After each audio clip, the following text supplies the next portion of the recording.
دامن عقل کو جو چاک نہیں کر سکتا، دامن عقل کو جو چاک نہیں کر سکتا، وہ کبھی موج کا ادراک نہیں کر سکتا۔ ارے بوتے حیدر کی نجاست ہے، نجاست ایسی آب زمزم بھی جسے پاک نہیں کر سکتا۔ سلیمان نعرہ حیدری، سودیے محمد والے محمد بلندر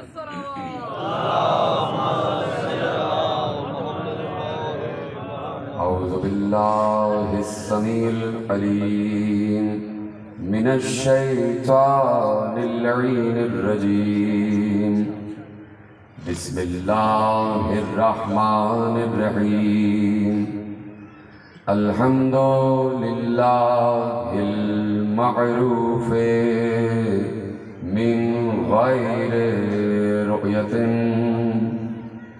والخالق من غير ربية الذي لم يزل قائما دائما إذ لا سماء ذات أبراج ولا ليل داج ولا بحر ساج ولا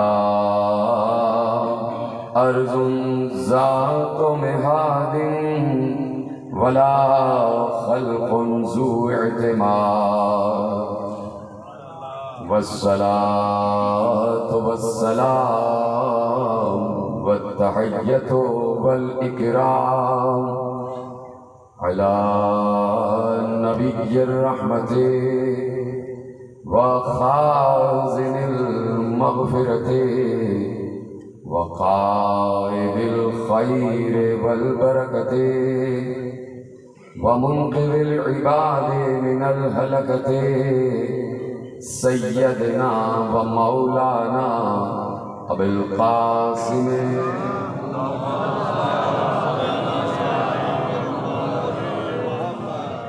وأهل بيته الطيبين الطاهرين المعصومين المظلومين المنتخبين المنتجبين الذين أذهب الله عنهم الرجس وطهرهم تطهيرا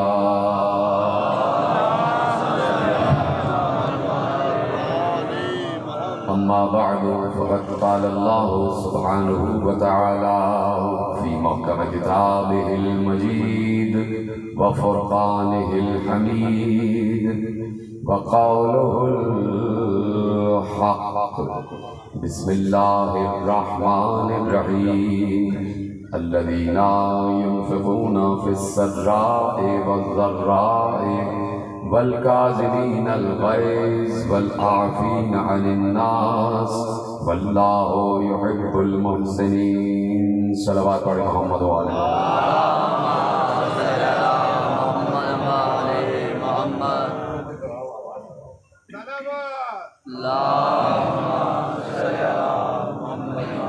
بلد آواز سے صلوات پڑھیں محمد وعلى محمد 1443 ہجری کے عشرہ ماہ اذا کی مرکزی امام بارگاہ دھوری گھاٹ فیصل آباد میں آج چوتھی مجلس نظر منعقد ہے۔ موضوع گفتگو پروردگار کی طرف سے عظمت و اوصاف امام موسی کاظم علیہ الصلوۃ والسلام۔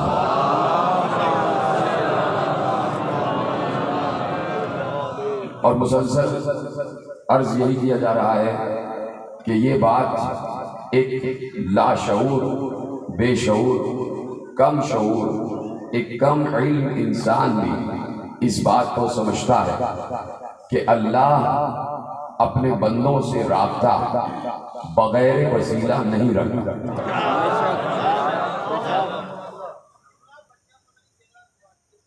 اچھا اعلان کریں نا، اعلان کریں۔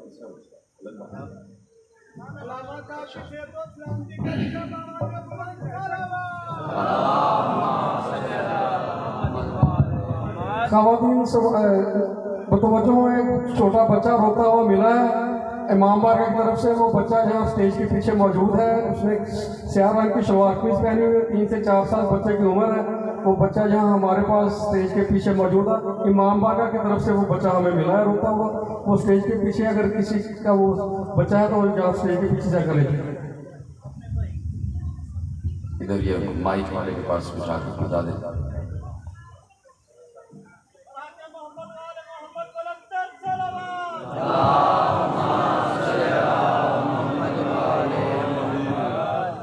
یہ کس کا بچہ ہے؟ آواز آ رہی ہے جس کو بھی؟ کس کا بچہ ہے جو بچہ اپنے ساتھ آیا اس کے ساتھ نہیں ہے؟ کون ہے وہ شخص؟ فوراً یہاں پر آئے، یا اگر خاتون ہے کوئی، اس لیے کہ بچہ رو رہا ہے بہت، اس وقت تک تقریر شروع نہیں ہوگی جب تک اس کے وارث بچے کو نہیں لے جائیں گے۔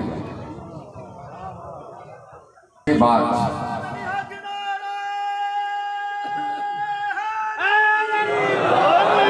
ایک عام شعور رکھنے والا، ایک کم علم رکھنے والا مسلمان اگر ہے، کیونکہ مسلمان کے لیے ضروری ہے کہ کم از کم شعور تو رکھے، کم از کم علم تو رکھے، کم از کم غور و فکر کی صلاحیت تو رکھے، تو یہ عام مسلمان یہ بات اچھی طرح جانتا ہے کہ اللہ نے کبھی بھی اپنے بندوں سے رابطہ بغیر وسیلہ انبیاء نہیں رکھا۔ یعنی اللہ کی یہ سنت رہی ہے کہ جب بھی وہ اپنے بندوں سے رابطہ کرنا چاہتا ہے تو براہ راست رابطہ نہیں کرتا، بلکہ انبیاء کے ذریعے رابطہ کرتا ہے۔ کبھی آدم سے کہتا ہے کہ تم انہیں جا کے بتاؤ کہ لا الہ الا اللہ ہے، کبھی نوح سے کہتا ہے کہ تم انہیں جا کے بتاؤ کہ بت پرستی نہ کریں، کبھی ابراہیم سے کہتا ہے کہ تم اس مخلوق کو جا کے بتاؤ کہ اللہ ہے، کبھی موسیٰ سے کہتا ہے کہ اس مخلوق کو جا کے بتاؤ کہ فرعون خدا نہیں ہے، کبھی عیسیٰ سے کہتا ہے کہ اس مخلوق کو جا کے بتاؤ کہ اللہ کا کوئی بیٹا نہیں ہے۔ تو اللہ کی یہ سنت ہے کہ اللہ نے ہمیشہ جب بھی اپنے بندوں سے رابطہ رکھا ہے براہ راست نہیں رکھا، ہمیشہ کسی نہ کسی حجت کے تحت رکھا ہے۔ تو اگر آج یا تو یہ مانو کہ اللہ کا رابطہ ختم ہو چکا ہے، اور اگر رابطہ مانتے ہو تو یہ بھی مانو کوئی حجت آج بھی ہے۔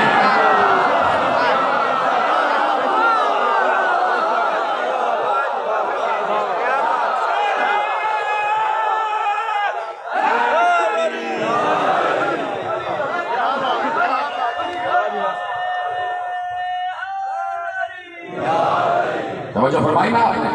یہ تو ایک معمولی سی عقل رکھنے والا انسان بھی یہ بات سمجھ سکتا ہے۔ ہم مسلسل، کم از کم میرا تو اسٹانس یہی ہے کہ انسان عالم ہو، ملا نہ ہو۔ مولوی کے کبھی یہ بات سمجھ نہیں آئی۔ وہ ملا جس کا ذکر علامہ اقبال نے کیا، علامہ اقبال بھی ملا کے خلاف تھے، کو یاد ہے؟ تو جس نے پاکستان کا تصور دیا ہے، خواب دیا ہے، تو یقیناً کوئی یہ نہیں چاہتا تھا کہ یہاں ملائیت آ جائے۔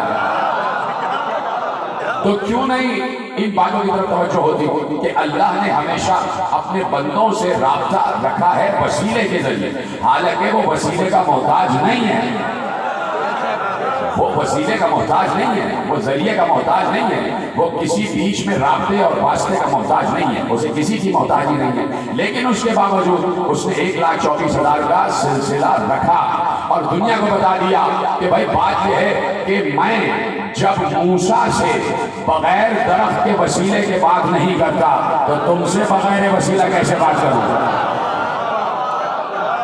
ہم نے تو موسیٰ سے بات کی ہے تو درخت کے ذریعے بات کی ہے، حالانکہ ہم چاہتے تو براہ راست کی بات کر سکتے تھے، لیکن ہم نے درخت کو وسیلہ بنا کے بتایا کہ وسیلے کا انکار نہ کرنا، وسیلے کا انکار نہ کرنا، وسیلے کو کبھی ہٹانا نہیں۔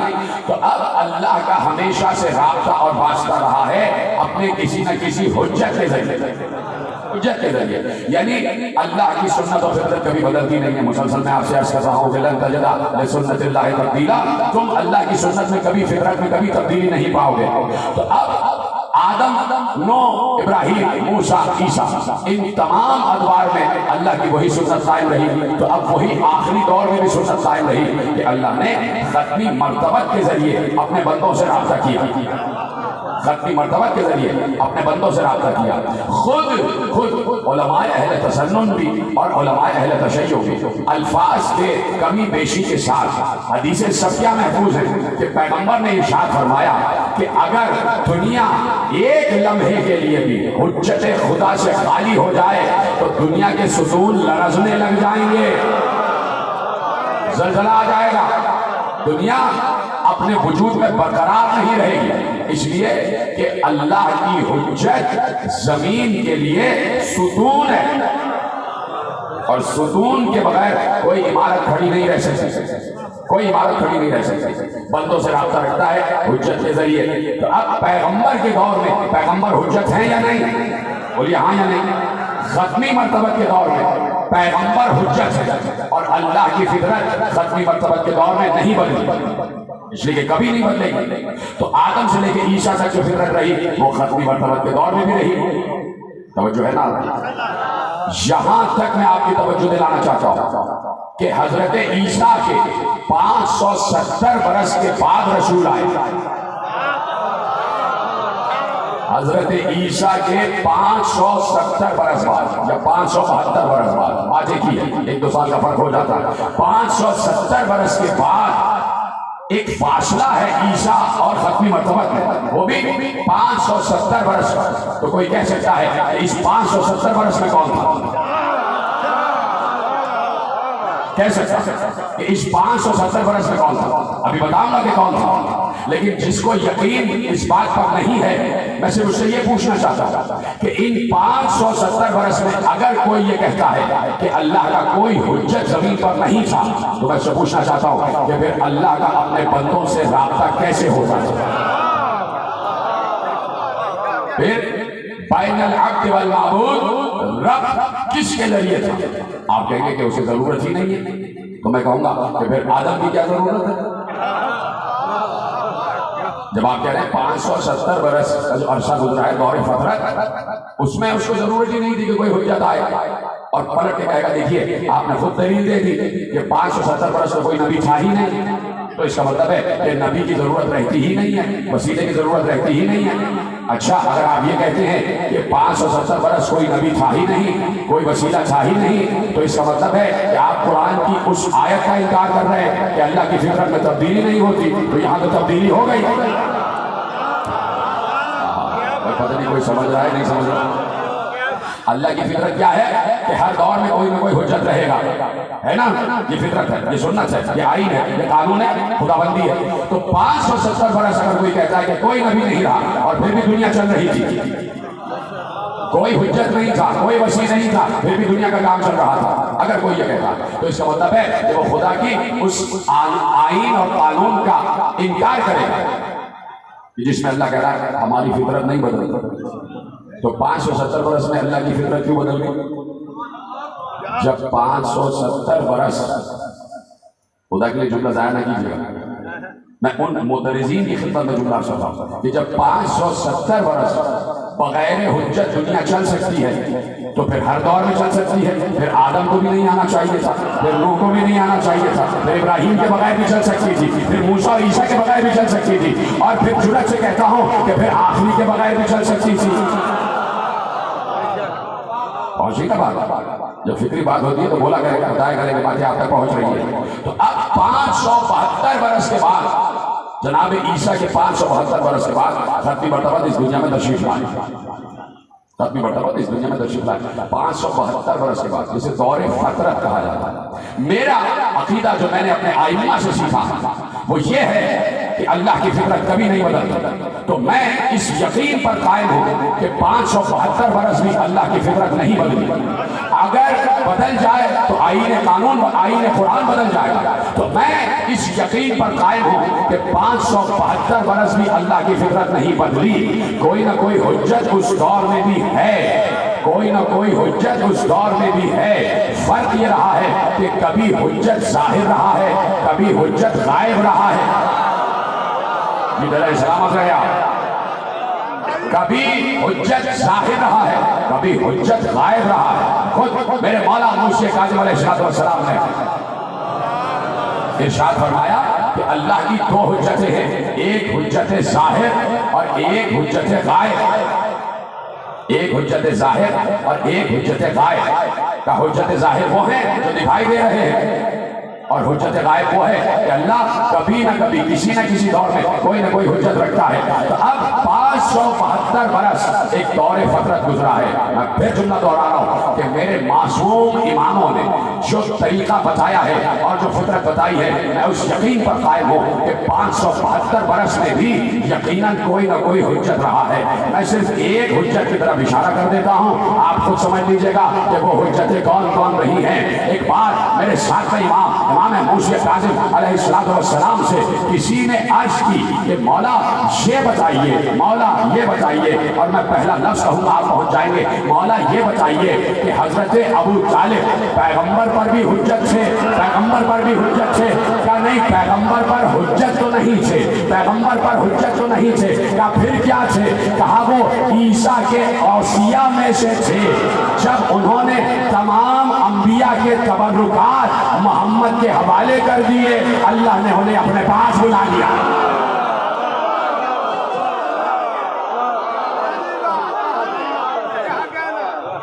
توجہ فرما رہے ہیں؟ گلی گلی علی علی علی علی نگر نگر گلی گلی علی علی علی علی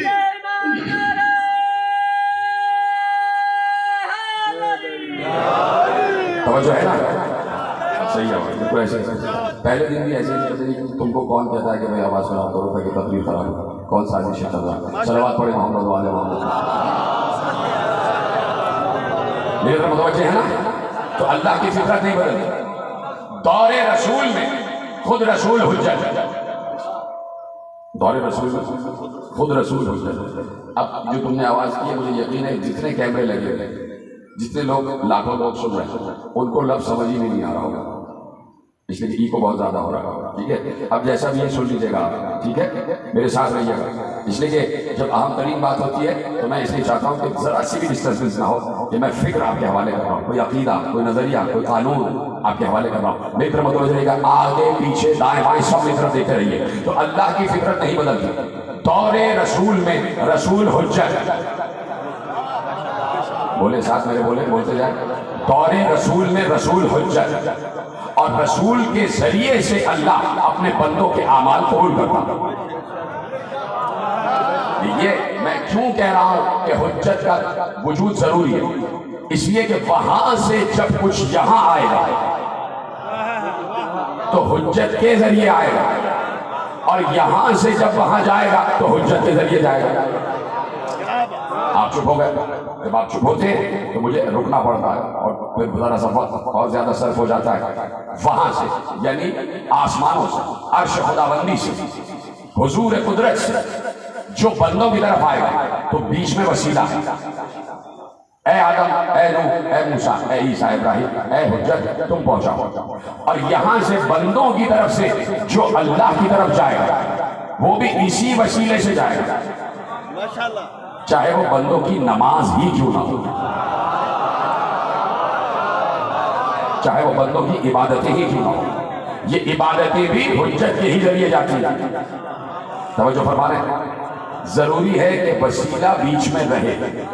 عام انسان تو عام انسان، رسول سے کسی یہودی نے آ کے پوچھا کہ یہ جو آپ کے چاہنے والے کہتے ہیں کہ آپ ہر نبی سے افضل ہیں، تو آپ کوئی اپنی فضیلت بتائیے۔ پیغمبر نے فضیلت بیان کرنا شروع کی، اور اتنے ذہین میں لوگ بیٹھے ہوئے کہ میں ایک فضیلت بیان کروں گا، آپ ساری فضیلتیں خود بخود جوڑ لیں گے۔ ہے نا تیار؟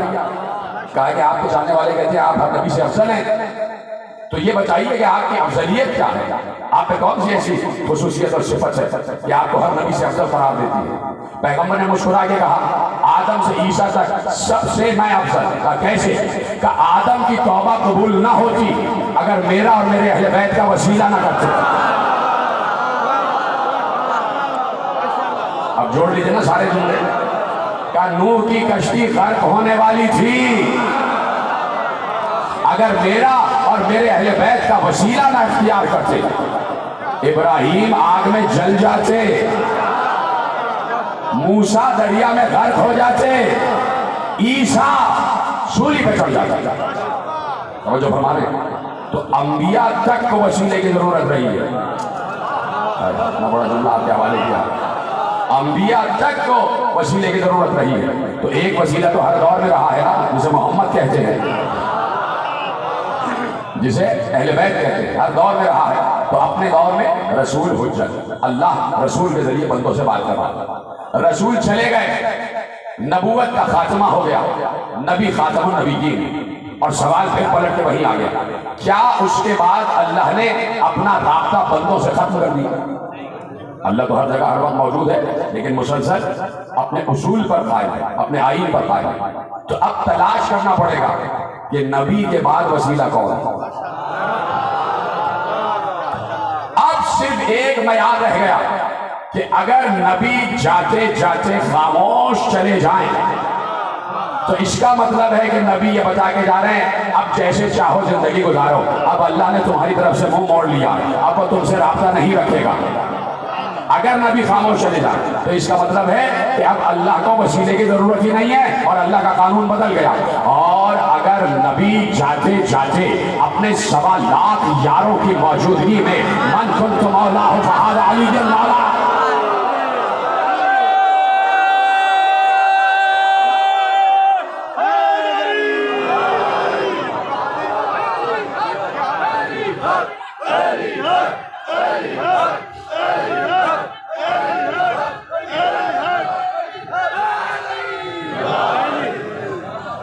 مجھے فرمائیے آپ نے 1.25 لاکھ صحابہ کی موجودگی میں پیغمبر نے کہا ہے کہ من کنت مولا ہو فہذا علی مولا, میں جس کا مولا ہوں اس کا یہ علی مولا.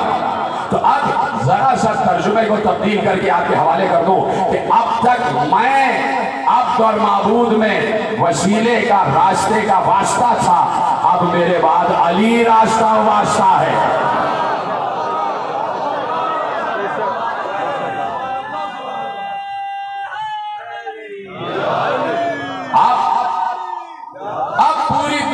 نگاہ علی کی طرف, جی طرح سلامت رہیں, آگے نا میرے ساتھ. اب پوری دنیا کی نگاہ علی کی طرف کہ اگر علی 40 ہجری سے پہلے خاموش ہو کے چلے جائیں تو اس کا مطلب ہے کہ بعد علی اللہ نے رابطہ منقطع کر دیا. اور اگر علی حسن مصطفیٰ سے یہ کہیں کہ آؤ سوالات کے جوابات دو تو اس کا مطلب ہے کہ بعد علی حسن مصطفیٰ اللہ سے بندوں کے رابطے کا وسیلہ.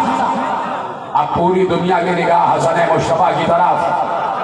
حسن مصطفیٰ اگر خاموش چلے جائیں تو رابطہ ختم ہے, اور جاتے جاتے حسین کے کانے پہ ہاتھ رکھ کے جائیں تو سمجھ لینا کہ حسن کے بعد حسین وسیلہ ہے. اب پوری دنیا کی نگاہ حسین پر. جب بات سمجھ میں آ جائے تو بولتے ہی رہا کرو. اب حسین خاموش چلے جائیں تو رابطہ ختم ہے اللہ کا, اور اگر حسین زین العابدین کے کانے پہ ہاتھ رکھے تو اس کا مطلب ہے اپنے دور میں زین العابدین وسیلہ ہے. اب پوری دنیا کی نگاہ زین العابدین پر. اگر زین العابدین خاموش چلے جائیں تو اس کا مطلب ہے کہ اللہ کا رابطہ ختم ہو گیا. اب زین العابدین نے ایک بار کاندھے پہ ہاتھ رکھا محمد باقر کے, تو اب محمد باقر اللہ کی طرف سے وسیلہ. اب پوری دنیا کی نگاہ محمد باقر پر. اگر محمد باقر خاموش چلے جائے تو اس کا مطلب ہے اللہ کا رابطہ ختم ہو گیا. لیکن جاتے جاتے محمد باقر نے جعفر صادق کے کاندھے پہ ہاتھ رکھا تو اب دنیا سمجھ گئی کہ اللہ کا وسیلہ جعفر صادق ہے. اب اگر جعفر صادق خاموش چلے جائے تو رابطہ ختم ہو چکا ہے. لیکن ایک بار جعفر صادق نے کہا وہ جھولے میں موسی کاظم سو رہا ہے.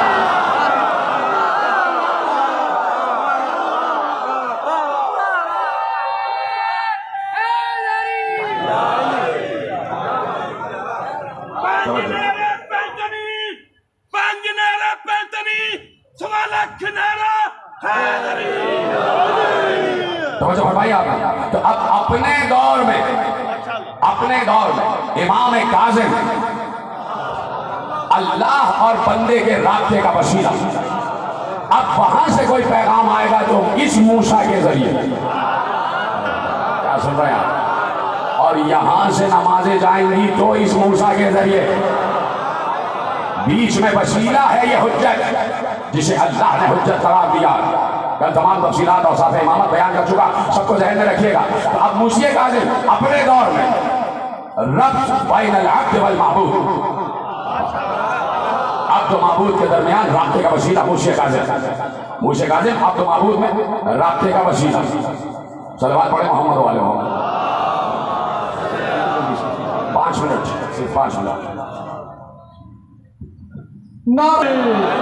مومنین جیسا کہ بات ہو رہی ہے وسیلے اور حوالہ کے تعلق سے، تو آپ بھی عزاداری سید و شہداء کی ترویج کے لیے ہمارے لیے وسیلہ ہے. جب آپ ہماری امداد کرتے ہیں، جب ہم آپ کے لیے آپ سے چندہ کی اپیل کرتے ہیں، آپ کے ترین صلوات پڑھیں محمد والے محمد. ایک اور مرتبہ صلوات پڑھیں محمد والے محمد. اور جو ہے بات شروع کی جائے، آگے بڑھائی جائے، وہیں سے گفتگو آگے بڑھے گی اور تیزی سے گزرنا ہے اور آپ کو ساتھ میرا تیزی سے دینا ہے. جتنی تیزی سے میں بول رہا ہوں کہ تیزی سے آپ وہاں بتاتے جائیں گے جملے آپ تک پہنچ رہے ہیں. اپنے دور میں موشے کاظم رب بین العبد والمعبود کا وسیلہ. یہاں سے جو جائے گا موشے کاظم کے ذریعے جائے گا، وہاں سے جو آئے گا موشے کاظم کے ذریعے آئے گا. بہت بڑا نام ہے عالم اہل سنت کا اور بہت بڑے عالم اہل سنت ہے جار اللہ زمخشری. ان کی کتاب ربیع الابرار، یہ بہت بڑا حوالہ ہے. میں کہہ رہا ہوں جب بہت بڑا حوالہ ہے تو بہت بڑا حوالہ ہے. جا کے کسی نے بھی پوچھے گا جار اللہ زمخشری کتاب ہے ربیع الابرار. اس میں پیغمبر کی ایک حدیث انہوں نے لکھی ہے. اجازت ہے کہ حدیث پیش کی جائے؟ جیسے پیش کی جائے گی ویسے ہی سنیں گے. ایک بار پیغمبر نے اصحاب کو مخاطب کر کے کہا، بار بار جب کہتا ہوں اصحاب کو مخاطب کر کے کہا تو جملے کی فورس پر غور کیا کریں، اس لیے کہ ہم میں سے کوئی وہاں موجود نہیں تھا. پیغمبر نے اپنے دوستوں کو، اپنے چاہنے والوں کو، شمع رسالت کے پروانوں کو، اصحاب کرام کو مخاطب کر کے کہا. اور کیا مخاطب کر کے کہا؟ مخاطب کر کے کہا کسی 5 کا تذکرہ کر رہے تھے تو مخاطب کر کے کہا ہؤلاء الذین امر اللہ بمودتہم، یہ وہ ہیں، یہ وہ لوگ ہیں کہ جن کی مودت کا اللہ نے حکم دیا ہے. اصحاب وطن گوش ہو گئے. کن لوگوں کے بارے میں بات کر رہے ہیں؟ دوبارہ حدیث دوہرا رہا ہوں. ہؤلاء الذین امر اللہ بمودتہم، یہ وہ لوگ ہیں جن کی مودت کا اللہ نے حکم دیا ہے. کون کون؟ کہا فاطمہ و علی والحسن والحسین. فاطمہ، علی، حسن، حسین. آگے بڑی حدیث کہا فاطمہ بہجۃ قلبی وعلی قرۃ عینی والحسن والحسین ثمرۃ فؤادی. کہا فاطمہ میرا ٹکڑا ہے، علی میری آنکھوں کی ٹھنڈک ہے، حسن اور حسین نبوت کے درخت کا پھل ہیں. اصحاب کے سامنے پیغمبر گفتگو کر رہے ہیں اور حدیث ابھی کامل نہیں ہوئی، حدیث آگے بڑھ رہی ہے. آگے حدیث بڑھی. کہا والائمۃ من صلب الحسین ومناء ربی وحبلہ الممدود بین الناس وبین ربی. سنیں گے ترجمہ؟ کہا اور حسین کی صلب میں آنے والے 9 امام اللہ کے پیغام کے امانت دار ہیں. اللہ کے پیغام کے امانت دار ہیں. اور اب وہ جملہ جو جار اللہ زمخشری نے ربیع الابرار میں لکھا، جس نے یہ زحمت کی، کہا کہ والائمۃ من صلب الحسین ومناء ربی.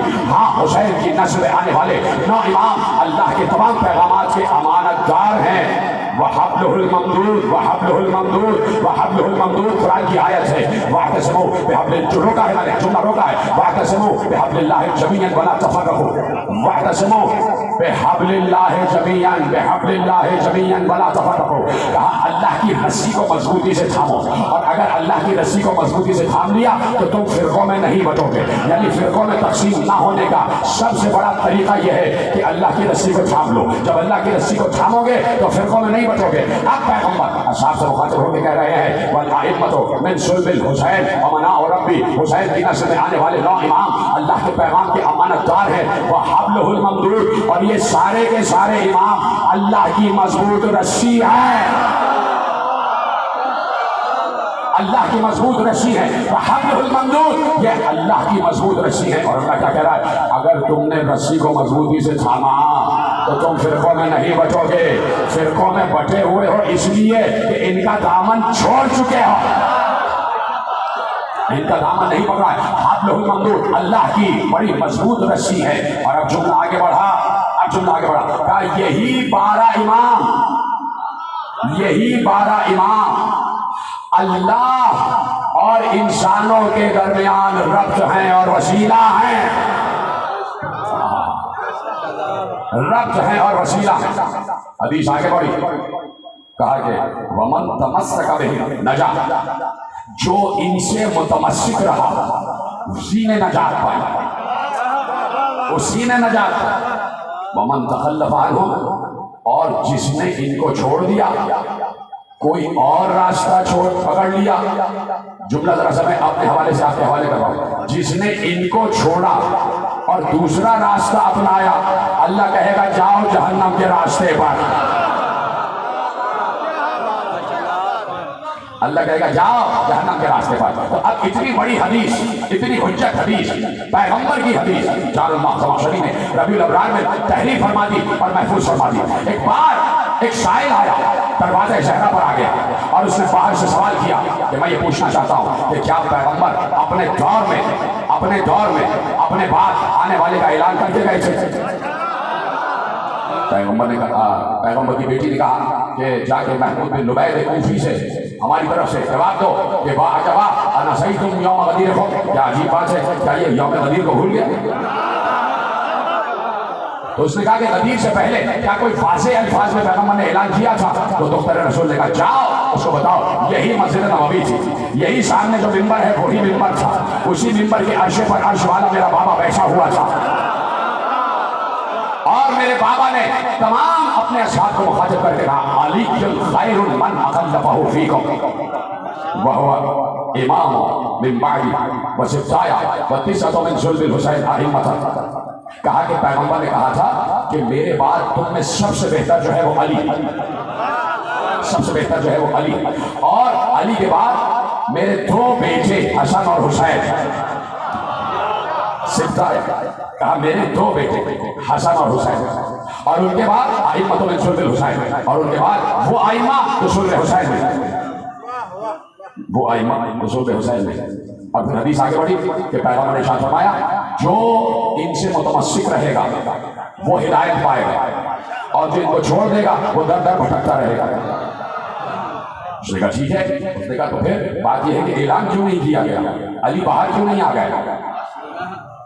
بول رہا ہوں اپنے موضوع کی طرف، موضوع تو چل ہی رہا ہے، کہا پھر علی باہر کیوں نہیں آئے اور جا کے گھر گھر اعلان کیوں نہیں کیا؟ تو ایک بار زہرا نے بڑا عجیب فلسفہ دیا، کہ جا کے اس سے کہو مثل الامام مثل الکعبہ استؤتی ولا تأتی، امام کی مثال کعبے کی طرح ہے، سب کو کعبے کی طرف آنا ہوتا ہے، کعبہ کہیں نہیں جاتا۔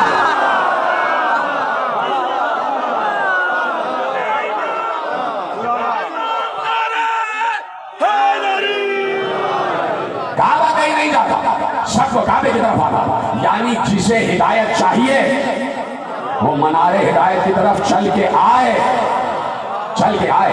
مینار تو نظر آتا ہے نا بھائی، یہ سمجھ گیا، اس کا میرا سلام ہے، مینار ہدایت نظر آتا ہے نا، جب ہدایت کا مینارہ نظر آ گیا تو اب خود جانا ہے، خود جانا ہے، کیسے جانا ہے؟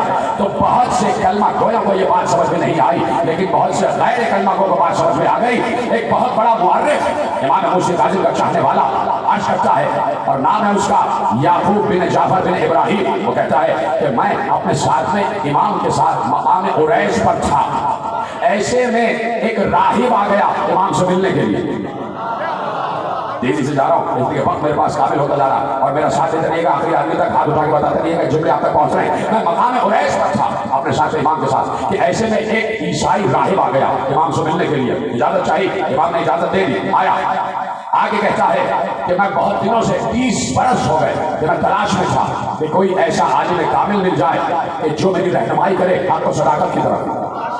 میں مسلسل مناجات کرتا تھا کہ ایک بار میں نے خواب میں دیکھا کہ کوئی مجھ سے کہہ رہا ہے کہ شام کی بلندیوں پر جاؤ، وہاں پہ ایک عالم رہتا ہے، اس کے پاس جاؤ، تمہارے مسئلے کا حل اسی کے پاس ہے۔ اب امام سے بتا رہا ہے اپنا سفر، کہا کہ میں شام کی بلندیوں پر دمشق کے پہاڑوں پر پہنچا، وہاں پہ ایک عالم توریت مطران نام اس کا وہ رہ رہا تھا، میں اس کے پاس گیا، میں نے کہا مجھے خواب میں آپ کی طرف بشارت دی گئی ہے، میں چاہتا ہوں کہ آپ حق و صداقت کی طرف میری رہنمائی کریں۔ کہا سنو، اب وہ عالم توریت کا عالم وہ کہتا ہے، وہ عالم انجیل کا عالم عیسائی وہ یہ کہتا ہے، مطران اس کا نام، وہ یہ کہتا ہے کہ سنو میں انجیل کا اس وقت سب سے بڑا عالم ہوں، اس وقت میں اللہ کی کتاب انجیل کا سب سے بڑا عالم ہوں، لیکن روئے عرش پر کوئی ایک ایسا بھی ہے جو مجھ سے بھی بڑا عالم ہے، جو مجھ سے بھی بڑا عالم ہے، جو مجھ سے بھی بڑا عالم ہے. کہا سنو، اگر انجیل اور تمام صحفائے آسان اس کی معرفت چاہتے ہو، انجیل کے تمام گوشوں کی معرفت چاہتے ہو، میں بیٹھا ہوا. اس نے کہا، اسرائیل نے کہا کہ میں نے اس مطران سے کہا کہ میں انجیل کا مطالعہ بھی کر چکا ہوں، مزامیر داؤد کا مطالعہ بھی کر چکا ہوں، میں توریت کے اسوار اربع کا بھی مطالعہ کر چکا ہوں، میں نے قرآن کی آیتوں کا بھی مطالعہ کیا ہے، مجھے بتائیے یہاں کیا ہے. کہ سنو، اگر انجیل کے تمام معاملات کی رہنمائی چاہتے ہو تو انجیل کا سب سے بڑا عالم میں، اور اگر توریت کے تمام اسفار کی رہنمائی چاہتے ہو تو اس وقت توریت کا سب سے بڑا عالم بن شراجیل سامری، جاؤ اس سے علم توریت سیکھو. اور نہیں بات، تیسرا جملہ یہ کہتا ہے کہ اگر انجیل، توریت، مزامیر داؤد، صحیفہ ہود، جتنے انبیاء پر صحیفے اترے تمام صحیفوں کا علم اور جو کچھ خبر خیر آسمانوں سے اترتی ہے، اگر ان سب کا علم چاہیے تو سفر کرتے ہوئے مدینے پہنچ جاؤ. سفر کرتے ہوئے مدینے پہنچ جاؤ، وہاں سب سے بڑا عالم رہ رہا ہے. کیا کہا تھا بی بی نے کہ مثل الامام مثل الکعبہ استوتی ولا تاتی، امام کی مثال کعبے کی جیسے ہوتی ہے، سب کو کعبے کی طرف جانا ہوتا ہے، کعبہ کہیں نہیں آتا. اب عالم انجیل کہہ رہا ہے کہ سب سے بڑا عالم توریت و زبور و انجیل و صحفائے انبیاء وہ رہ رہا ہے مدینے میں. کہا جاؤ اس کے پاس سفر کرتے ہوئے جاؤ، سواری پر جاؤ، اگر سواری نہیں ہے تو پیدل جاؤ، اگر پیدل نہیں جا سکتے تو گھٹنوں کے بل جاؤ، اگر گھٹنے جواب دے گئے تو گھسٹتے ہوئے جاؤ. سن رہے ہیں جیسے میرا سر پڑھ رہا ہوں ویسے میرا سے آپ کو سننا بھی چاہیے. کہا اگر گھٹنے جواب دے گئے تو گھسٹتے ہوئے جاؤ اور اپنے آپ کو اس عالم تک پہنچاؤ. ایک عجیب بات ہے کہ ایک عالم انجیل کو یہ بات معلوم ہے کہ امام تک خود جانا ہوتا ہے، امام تک خود جانا ہوتا ہے. یہ جہاں ہم بیٹھے ہیں ہمارا گھر تو نہیں ہے نا، ہم اپنے گھر میں تو نہیں بیٹھے، تو ہمیں بھی یہ بات معلوم ہے کہ امام سے ملنا ہے تو امام کی طرف آنا ہوتا ہے. 1400 برس سے اپنے گھر سے نکل کے اپنے آپ کو درگاہ امام پر پہنچایا ہوا. کہا گھسٹتے ہوئے جاؤ، پہنچو. کہا مجھے نہیں پتا وہ کہاں ہے. کہا یثرب جاؤ. کہا یثرب مجھے نہیں پتا یثرب کیا ہے. کہا وہ دور جاہلیت میں مدینے کا نام تھا. کہا اب اس کا نام ہے مدینہ الرسول. جاؤ مدینے جاؤ اور وہاں بنی نجران کے باغ کے قریب جانا، وہیں سامنے محلہ ہے، اس محلے میں ان کا گھر ہے. اس گھر کے سامنے ایک بوڑھا ہے جو چٹائیاں بن رہا ہے. کہا کہ جانا اور وہاں پوچھنا کہ اس وقت کا جو وسیع رسول ہے نام ہے اس کا موسیٰ بن جعفر. گھر پوچھنا، گھر میں جاؤ، اگر وہ گھر میں نہ ملیں تو پوچھنا کہاں گئے ہیں. وہ سفر پر گئے ہوں گے لیکن بڑے مختصر سفر پر گئے ہوں گے. تم ٹھہرنا نہیں، جہاں وہ ہوں وہاں اپنے کو پہنچانا. کیا سن رہے ہیں میرا ساتھ دیتے جائیں. کہا جہاں وہ ہوں وہاں تم پہنچ جانا اور پہنچنے کے بعد میرا سلام کہنا اور کہنا شام کی بلندیوں پر ایک عالم بہت عرصے سے رہ رہا ہے اور اس کی خواہش یہ ہے کہ وہ آپ کی خدمت میں حاضر ہو، آپ کے دست ادب پر، آپ کے دست تقدس پر، آپ کے دست طہارت پر لا الہ الا اللہ محمد رسول اللہ پڑھے. کا اس میں باریابی ہوگا تو میں یہاں سے سفر خود بخود کرتا چلا جاؤں. روایت میں لکھا، دیکھیے راوی عجیب ہوتا ہے. راوی نہ صرف یہ کہ الفاظ کو محفوظ کرتا ہے بلکہ حرکات و سکنات کو بھی محفوظ کرتا ہے. راوی نے کہا یہ راہب جب امام سے یہ پورا سفر بیان کر رہا تھا تو اس کے ہاتھ میں عصا تھا اور عصا پر اپنے چہرے کو ایسے رکھا ہوا تھا. پورا ہے نا، عصا سے اپنے چہرے کو ٹھکایا ہوا ہے اور امام سے باتیں کر رہا. جب سفر تمام ہوا، گفتگو تمام ہوئی تو کہا کہ اجازت سے کہ بیٹھ جاؤ. کہا بیٹھ جاؤ. کہا ہاتھ ایسے رکھ کے بیٹھنا چاہتا ہوں. کہا یہ ہمارا طریقہ نہیں ہے. کہا نہیں، ہاتھ باندھ کے نہیں بیٹھ سکتے، ہاتھ باندھ کے نہیں بیٹھنا. دیکھیے آئمہ کا طریقہ یہ رہا ہے کہ آئمہ نے کبھی اپنے گھٹنے چھونے نہیں دیے، اپنے پاؤں کو ہاتھ نہیں لگانے دیے. جب آئمہ بیٹھتے ہیں تو پاؤں پھیلا کے کبھی نہیں بیٹھے. یہ پیری مریدی کا چکر آئمہ نے نہیں چلایا.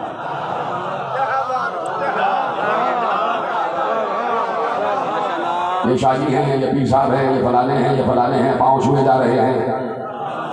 جب آئمہ اتنے بڑے ہیں اور اور ائمہ نے کہا کہ ایسا ہمارے ساتھ نہ کرنا، اس لیے کہ آج تم پاؤں چھو رہے ہو کل سجدہ کرنے لگ جاؤ گے۔ اور آج ہم نے کچھ مناظر انٹرنیٹ پہ دیکھے ہیں کہ کچھ شاہ صاحبان کے قدموں پہ سجدے ہو رہے ہیں۔ شرم نہیں آتی ایسے شاہ صاحبان کو؟ ایسے جو جعلی پیر بنے نا کو شرم نہیں آتی کہ ائمہ اور ائمہ۔ اب گفتگو یہ ہے، میں نے جملہ کہا نا کہ امام کبھی پاؤں پھیلا کے نہیں بیٹھتے تھے، بس میں بیٹھتے تھے کبھی پاؤں پھیلا کے نہیں بیٹھتے تھے۔ کسی نے پوچھا پاؤں پھیلا کے کیوں نہیں بیٹھتے؟ کہا ہر وقت تو رب کے سامنے بیٹھے ہوتے ہیں۔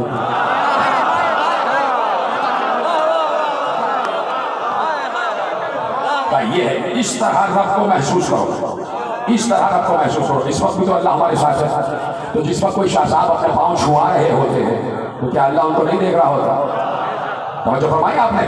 تو کہا نہیں بیٹھ جاؤ اور ہاتھوں کو ہٹا لو، ہاتھ نہیں باندھو۔ اس نے کہا کہ میرے استاد نے جہاں سے میں آ رہا ہوں اس کے پیغام کا آپ نے جواب نہیں دیا، اسے سلام بھیجا گیا۔ کہا اگر اللہ نے اس کی ہدایت کر دی ہے تو اس پر سلام۔ اللہ نے اگر اس کی ہدایت کر دی ہے تو اس پر سلام۔ بات چیت شروع ہو گئی۔ کہا کہ تم اپنے دور کے عالم ہو، تم صحابہ انبیاء کا علم رکھتے ہو؟ کہا جی کما حق ہو، تھوڑا بہت۔ یہی حقیقت ہے، عالم کے سامنے جہل کا اعتراف کرنا ہی سب سے بڑا علم ہے۔ عالم کے سامنے اپنی لا علمی کا اعتراف کرنا ہی علم ہے۔ تو کہا اچھا یہ بتاؤ کہ جناب مریم کی والدہ کا کیا نام تھا؟ عالم توریت سے، عالم انجیل سے پوچھا جا رہا ہے کہ حضرت مریم کی والدہ کا کیا نام تھا؟ اور یہ بھی بتا دو کہ جناب مریم کے وجود میں روح عیسیٰ کس دن پھونکی گئی؟ میں ختم کر دوں بات۔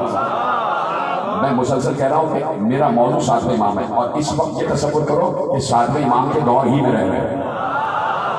تھوڑا سا یہ تصور کرو کہ ہر دور کا ہادی ہر دور کا محمد ہی ہوتا ہے، تو سمجھ لو کہ اس دور کے محمد نہیں، اس دور کے محمد کے دور میں جی رہے ہو، تو آپ کیسے ان کا ذکر سننا یہ تم جانا اور تمہاری محبت و معرفت جانے۔ کہا کہ کس دن وجود مریم میں روح عیسیٰ پھونکی گئی اور کس دن عیسیٰ کی ولادت ہوئی؟ اس نے سر جھکا کے کہا میں نہیں جانتا۔ یہیں سے اس نے اعلان کر دیا کہ میں نہیں جانتا کا مطلب یہ ہے کہ میں حجت نہیں ہوں۔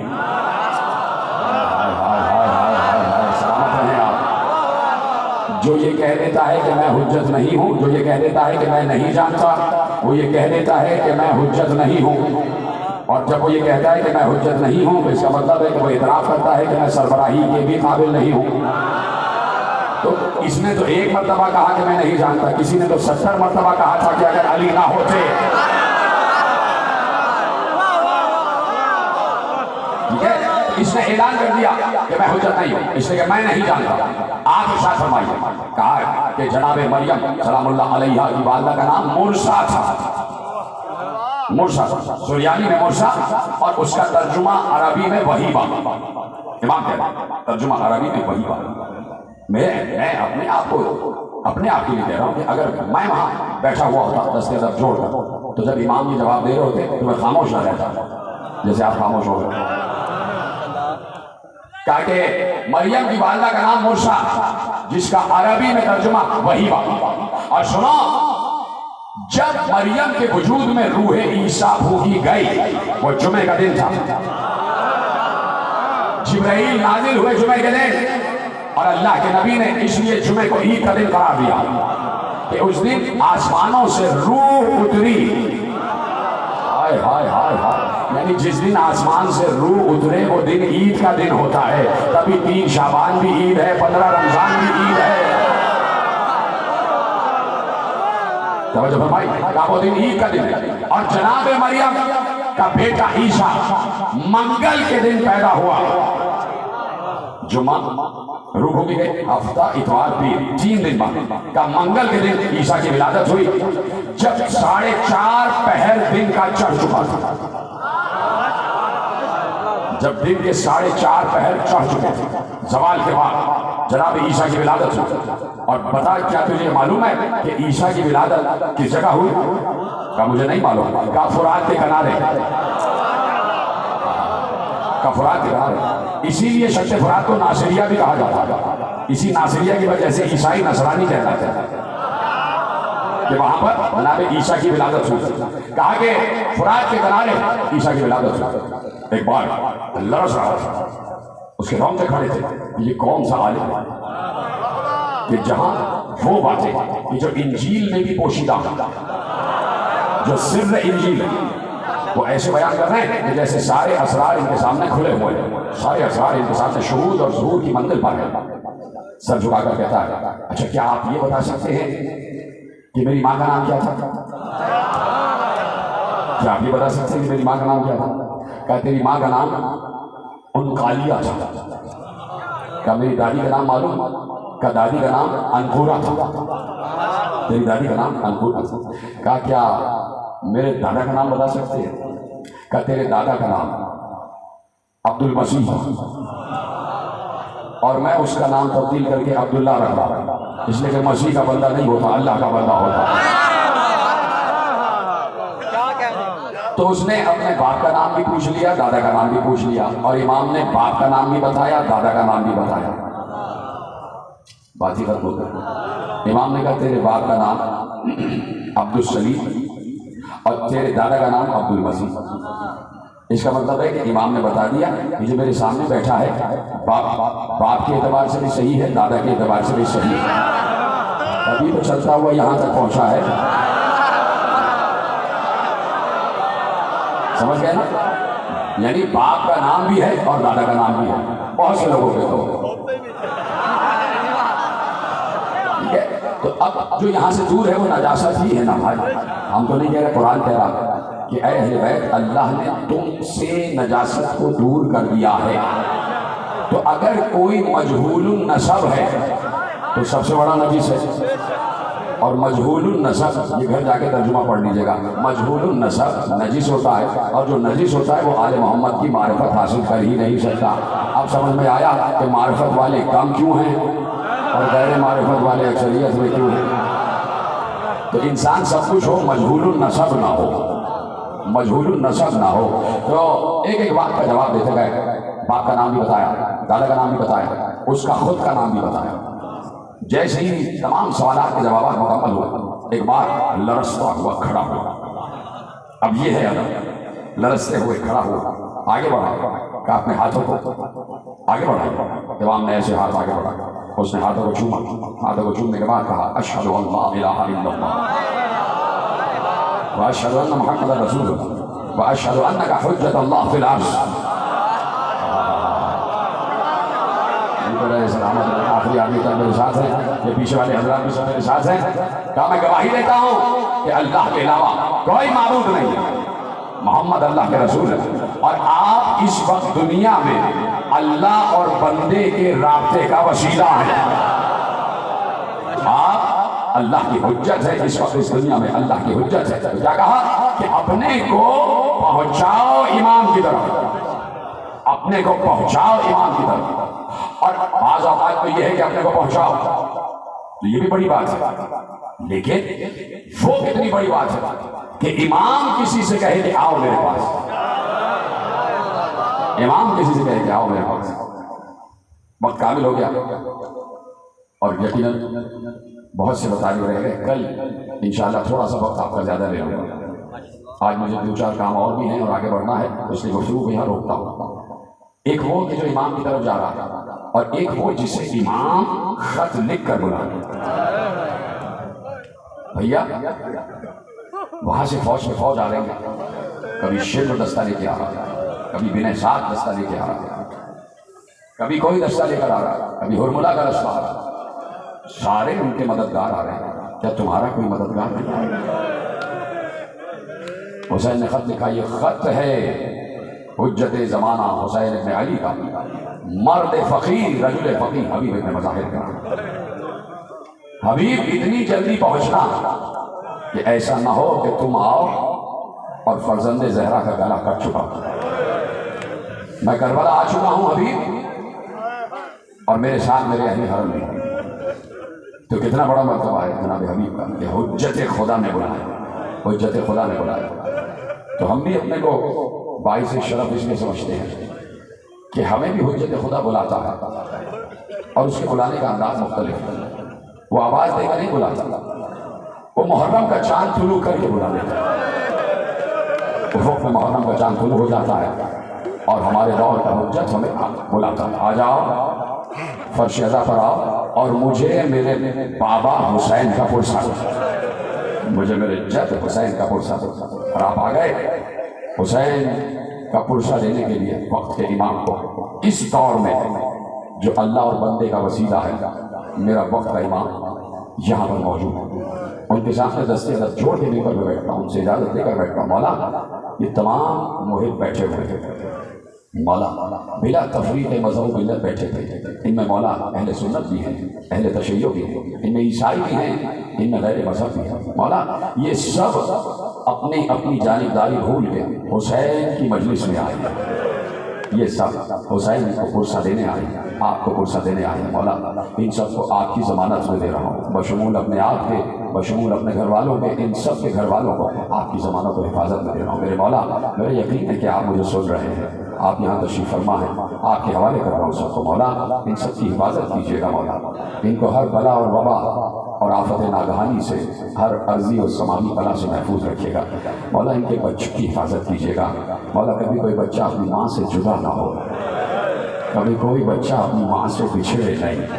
میں نے جملہ کہہ دیا اور آپ نے سن لیا. پہلے تو 2 بچے مسلم کے ساتھ گئے تھے, وہ بچھڑ گئے. اس کے بعد 2 بچے کربلا میں اور ہیں, ایک کا نام ہے اون, ایک کا نام ہے محمد. 9 اور 10 برس کے 2 بچے, 2 تلے اوپر کے بھائی, ایک بڑا ایک چھوٹا. اب تک تو یہی سنا اور یہی پڑھا کہ حسین جب 28 رجب کو مدینے سے چلے تو سب کو لے گئے, صرف ایک بچی کو چھوڑ گئے, اپنی چھوٹی بیٹی صغرا کو چھوڑ گئے. صغرا کا مطلب چھوٹی, صغرا کو چھوڑ گئے. سنا یہی تھا کہ 8 اور 9 برس کی علی اکبر کی چہیتی بہن صغرا کو چھوڑ گئے. لیکن بات یہ ہے کہ 2 بچوں کو اور بھی چھوڑ گئے. ایک کا نام تھا اون, ایک کا نام تھا محمد. اون محمد کو بھی ساتھ نہیں لے گئے تھے, اس لیے کہ جناب عبداللہ ابن جعفر طیار آنکھوں کی بینائی بالکل ایسی تھی جیسے ختم ہو چکی ہے, بالکل دکھائی نہیں دیتا تھا. یہ بھی اللہ کی مصلحت ہوتی ہے, اس لیے کہ یہ بات بالکل طے شدہ ہے جو بچپن سے آپ سن رہے ہیں. ہر سال بتانا اس لیے ضروری ہوتا ہے کہ ایک نئی نسل شعور کی منزل پر آتی ہے تو ان تک یہ جملے پہنچ جائیں کہ ایسے 4 سپاہی اور بہادر اور شجاع تھے کہ پورا عرب کہہ رہا تھا کہ اگر حسین ان 4 کو اپنے ساتھ کربلا لے جاتے تو پھر کسی کی مجال نہیں تھی کہ حسین کے خیمے تک پہنچ سکتا, حسین کے خیمے تک پہنچ سکتا. اس میں ان 4 میں ایک نام جناب عبداللہ ابن جعفر طیار کا تھا. جناب عبداللہ ابن جعفر طیار, جناب محمد حنفیہ, جناب مسلم ابن عقیل, اور چوتھا نام تو تم جانتے ہو نا, ابو الفضل عباس. حسین نے اپنی قوت کو منتشر کر دیا, حسین نے اپنی قوت کو منتشر کیا اور یہ بمشیت الہی کی مسلم کو کوفے بھیج دیا, عباس کو ساتھ رکھا. اس لیے کہ عباس مطیع امامت ہے, ندا چنا سے امامت ہے, اور صرف حسین تھے, صرف حسین. کائنات میں 2 ہستیاں ہیں, حسین اور شریکت الحسین, جو عباس کے جلال کو روک سکتے ہیں. تفصیل میں 8 محرم کو پڑھوں. عبداللہ ابن جعفر طیار بمصلحت الہی آنکھوں کی بیماری میں مبتلا ہو گئے. جناب محمد حنفیہ کو راشا ہو گیا. یہ سب مشیت الہی کے تحت تھا تاکہ معلوم ہو اور حسین بتائیں کہ میں جنگ کے لیے نہیں آیا, میں جنگ کے لیے نہیں آیا, میں مباہلے کے لیے آیا. میرے ساتھ میرے بچے اور میرے گھر کی خواتین بھی ہیں. عبداللہ ابن جعفر کی آنکھوں کی بینائی تقریباً ختم ہو چکی اور محمد کو اشارہ کیا بابا کے ساتھ رہا. اس لیے حکم امامت ہے, بچے رک گئے بابا کے ساتھ, قافلہ چل پڑا. جس وقت فہرست بنائی جا رہی تھی جانے والوں کی, یہ تو یقیناً پڑھا جاتا ہے جملہ, اور جملہ بڑا مشہور ہے. اور یہ بات بھی یاد رکھیے, کچھ مسائل کی روایتیں ایسی ہیں کہ جو مشہور ہیں, جن پہ بہت زیادہ گریہ ہوتا ہے, ان کا کہیں حوالہ ہو یا نہ ہو, امام کا حکم ہے کہ ان کو پڑھا جائے. سمجھے آپ, یہ علماء نے ائمہ سے عکس کیا کہ کچھ روایتیں ایسی ہیں کہ اگر حوالہ ملے یا نہ ملے, لیکن روایتیں ایسی ہیں کہ ان کو پڑھا جائے.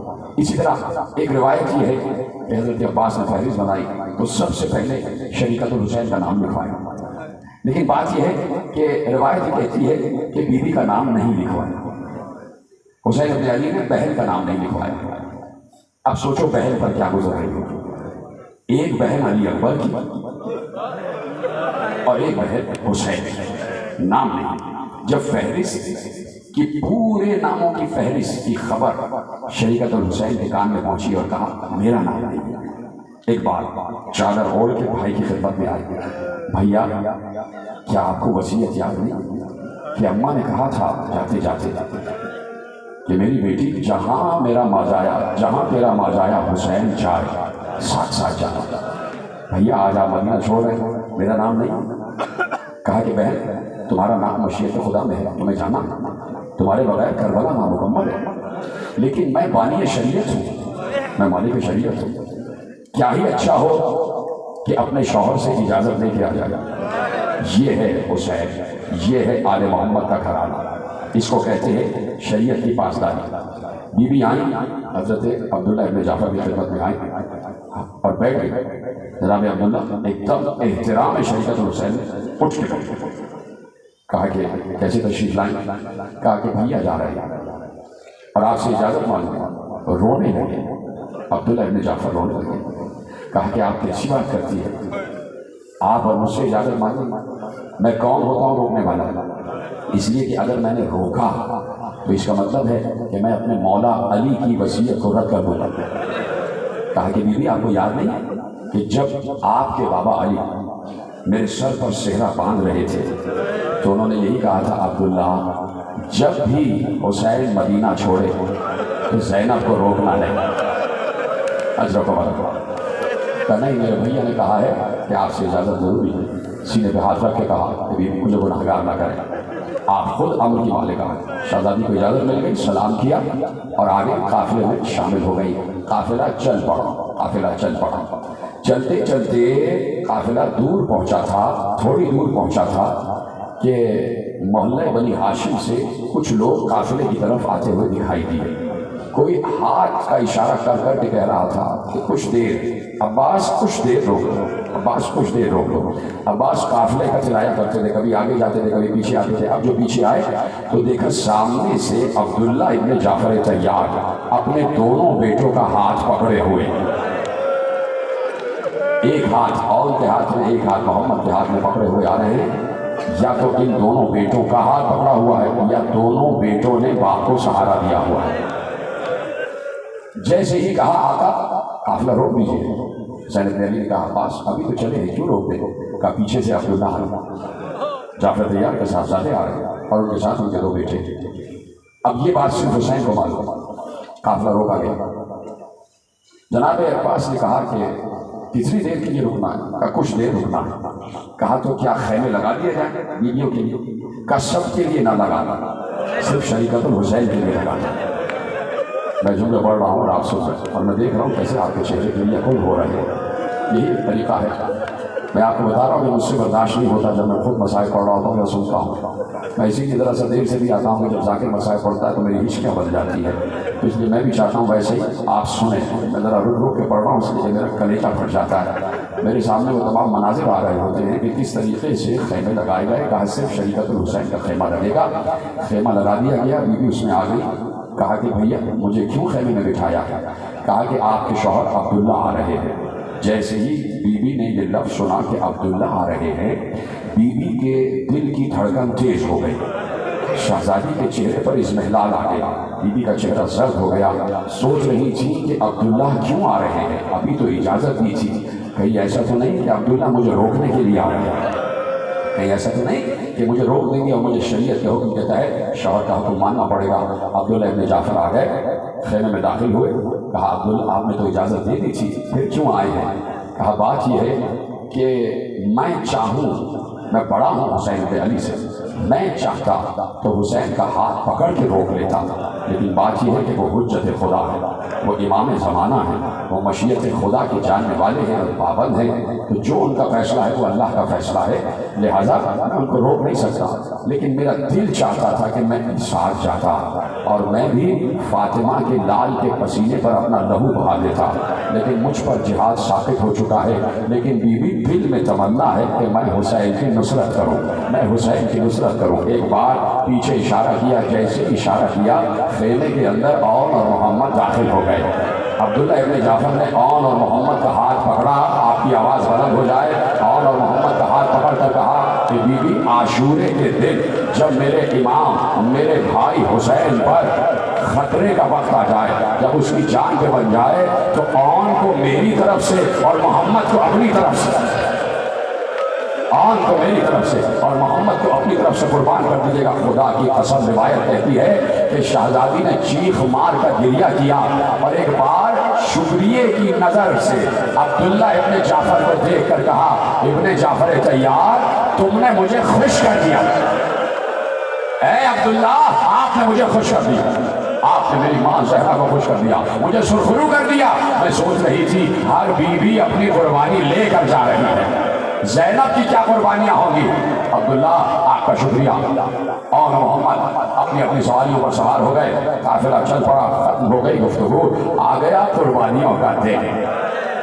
آنسو نہ آئے پرواہ نہ کرنا اور آنسو کا انتظار بھی نہ کرنا، بس مجھ ایک حقیر ذاکر کی طرف دیکھتے رہنا اور مجھ سے لفظ سن کے ہائے حسین کہتے رہنا۔ میں کہہ رہا ہوں آنسو کا انتظار نہیں کرنا، بس تمہارے چہروں سے مجھے لگے کہ تم رو رہے ہو، تم کسی غریب مسافر کے گزرے ہوئے قافلے کا تذکرہ سننے آئے ہو، تم ایک ماں کی قربانیوں کا ذکر سننے آئے ہو، تمہاری آوازیں گریہ بلند ہو جائے، ہزاروں لوگ اس وقت سن رہے ہیں اور روز صبح گریہ ہو رہا ہوتا ہے، اس کا ثواب تمہیں بھی جا رہا ہے، اس کا ثواب تمہیں بھی جا رہا ہے۔ ایک بار قربانیوں کا دن آ گیا، بار بار بار بار شریعت الحسین نے کہا، اور محمد تم کب جاؤ گے، کب قربانیاں پیش کرو گے؟ بس لپٹ کے ماں سے کہنے لگے، اماں بار بار جاتے ہیں اور بار بار ماموں اپنے سینے سے لگا کر کہتے ہیں میری بہن کی یادگار ہو۔ عبداللہ ابن جعفر کی یادگار ہو کیسے جانے دو؟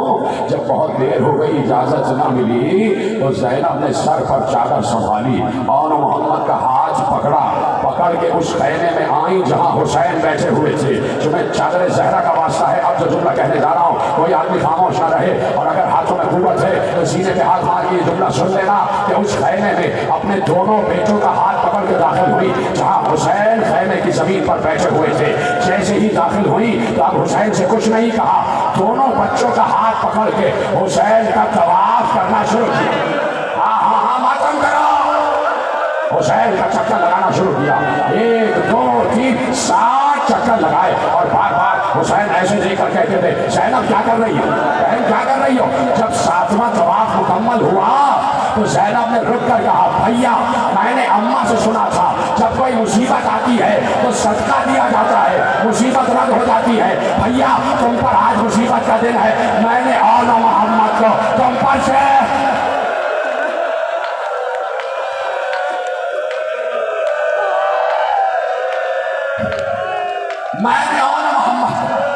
صدقہ کر دیا۔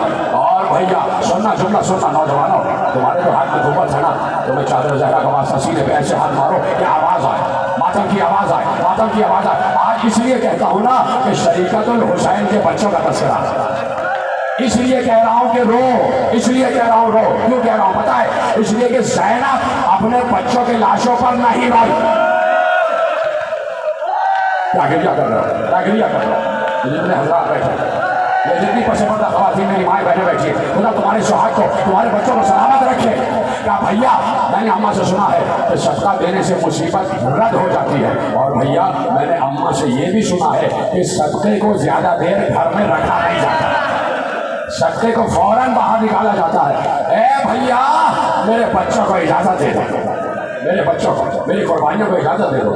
اب سوچو کہ بھائی پر کیا گزر رہی ہو، جو بہنوں سے محبت کرنے والے بھائی ہیں نا، وہ سوچے کہ جب بہن یہ جملے کہہ رہی ہو تو بھائی پر کیا گزرتی ہے، اور بھائی بھی حسین جیسے، بہن بھی بنت علی جیسی، اور قربانیاں بھی بھانجو یعنی آن محمد جیسا. تو حسین پر کیا گزری یہ حسین جانتے. ابھی میں شہر میں جب کربلا کا منظر دکھایا جائے گا تو سب مل کے حسین سے پوچھیں گے مولا آپ کے دل پر اس وقت کیا گزری تھی.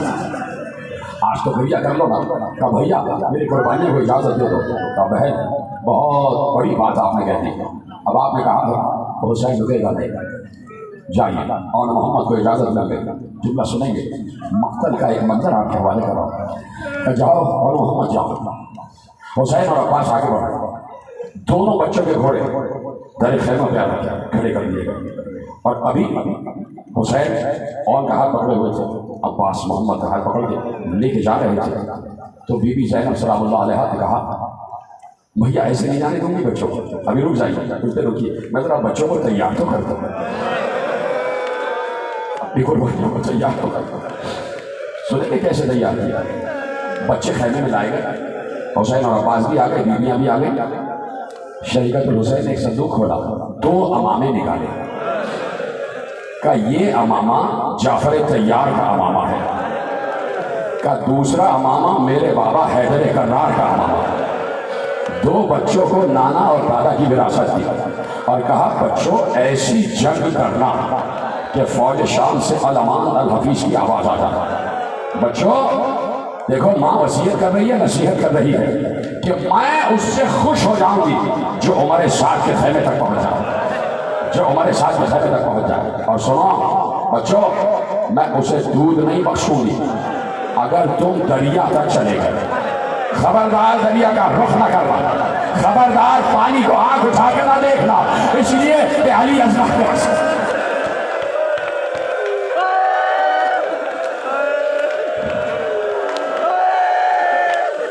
اس لیے کہ سکینہ پیاسی ہے.